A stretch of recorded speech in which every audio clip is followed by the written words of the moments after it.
जो अभी अभी सुनने में आया है कि एक प्रतिनिधिमंडल अलग अलग देशों में भेजा जाएगा, बहुदलीय प्रतिनिधिमंडल सांसदों का, इसमें ज़रूर कांग्रेस पार्टी अपनी जो सांसद हैं उसको नियुक्त करेगी। हम राष्ट्रीय हित पर हम निर्णय लेते हैं। राष्ट्रीय हित सर्वोपरि है, सुरक्षा सर्वोपरि है।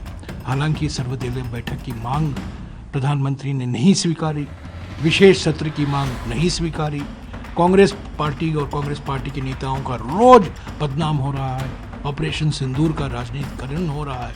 उसके बावजूद सरकार की ओर से अगर कोई इन्विटेशन आता है, कोई मांग आती है कि एक बहुदलीय प्रतिनिधिमंडल में कांग्रेस पार्टी भी शामिल हो, हम ज़रूर शामिल होंगे और जो कुछ हमें करना है हम करेंगे। राष्ट्रीय हित सर्वोपरि है।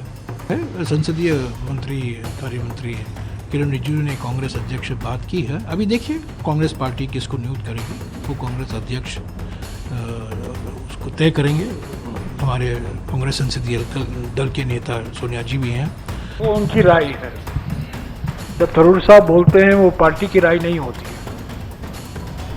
He's correct. He's absolutely correct. I made it very clear. I'm not a spokesman of the party. I'm not a spokesman of the government either, I might add.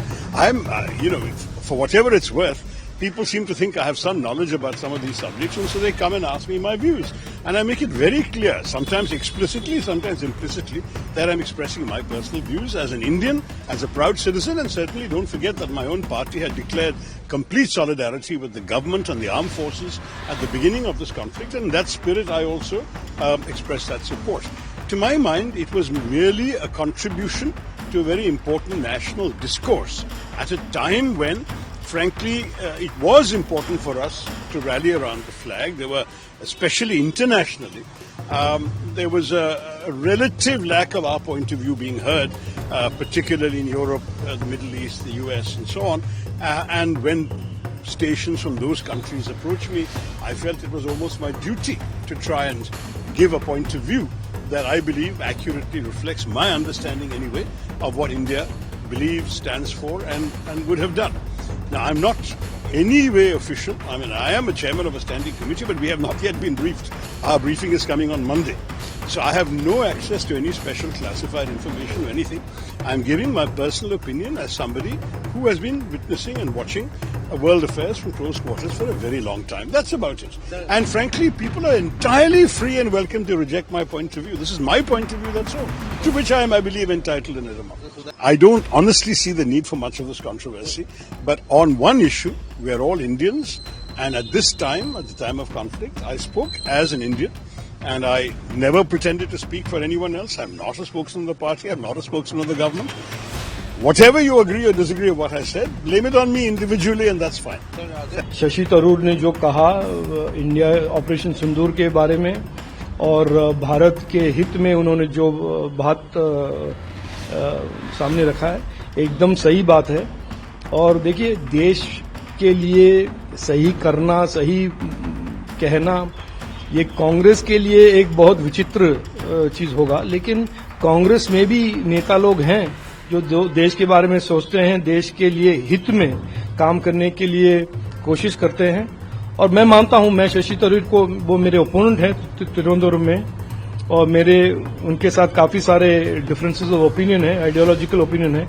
लेकिन उन्होंने जो ऑपरेशन सिंदूर के दौरान उन्होंने जो बात रखे हैं, मैं उनके पूरी सहमत हूं। और कांग्रेस वाले तो उनको तो जब तक राहुल गांधी का वाह कोई करेगा नहीं, वो तो लक्ष्मण रेखा पार ही होगा उनके लिए। कांग्रेस पार्टी ने कहा है कि शशि थरूर जी के जो बयान आए हैं सेना के हित में, देश के हित में, वो एक प्रकार से लक्ष्मण रेखा को साधने की बात है। बड़ी अजीब सी बात है। देश हित में बोलना कब से लक्ष्मण रेखा को पार करने की बात होती है? ये तो कई प्रश्न कांग्रेस पार्टी पे उठाएगी कि क्या देश के हित में बोलना, हमारे सेना के हित में बोलना, भारत की नीति कामयाब हो उसके हित में बोलना, ये कोई लक्ष्मण रेखा हो सकती है? ये तो केवल लक्ष्मण रेखा उन लोगों के लिए हो सकती है जो देश के हित के विपरीत खड़े हैं। One is amazed to note that the media seems to be reporting that Mr. Shashi Tharoor's comments standing in favor of the government's actions with regard to Pakistan, speaking in favor of the armed forces is taken to be crossing the Lakshman Rekha? How can there be a Lakshman Rekha for speaking in the interest of the country? How can there be a Lakshman Rekha standing with the armed forces and their action? In fact, if someone considers this crossing the Lakshman Rekha, then one wonders, what will be the Lakshman Rekha be of those people who stand against the country's interests? Party की क्या line है?